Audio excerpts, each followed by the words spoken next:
کہتے ہیں کہ توجہ اگر پتھر کو بھی دی جائے تو وہ بھی نکھر جاتا ہے۔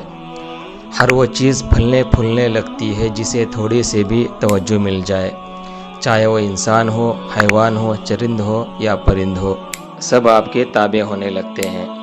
آپ کی تھوڑی سی توجہ کسی کی زندگی کو بدل سکتی ہے۔ آپ کا تھوڑا سا کسی کو وقت دینا بھی اسے پورا دن خوش رکھ سکتا ہے۔ ایسا بھی ہو سکتا ہے کہ آپ کی ایک تسلی کسی کو دوبارہ جینے کے لیے آمادہ کرے۔ کہتے ہیں توجہ صرف لفظ نہیں، ایک زندہ احساس ہے جو دل کے بند دروازے کھول دیتی ہے، جو خاموش آنکھوں کو بولنے کی اجازت دیتی ہے۔ کبھی کسی کی خاموشی سن لیجئے، کبھی کسی کے چہرے کا اتار چڑھاؤ سمجھنے کی کوشش کیجئے۔ یہی توجہ ہوتی ہے جو رشتوں کو مرنے نہیں دیتی، جو ٹوٹے دلوں کو جوڑ دیتی ہے، جو تنہائیوں میں جگنو بن کر چمکتی ہے۔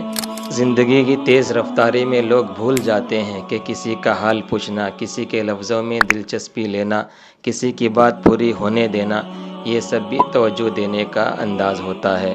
اس لیے اپنوں سے رابطے میں رہیے، زندگی کو خوبصورت بنائیے، اپنے پیاروں کو احساس ضرور دلائیے کہ وہ اہم ہیں، وہ قیمتی ہیں، کیونکہ کل شاید وقت ہو پر وہ لوگ آپ سے نہ مل سکیں۔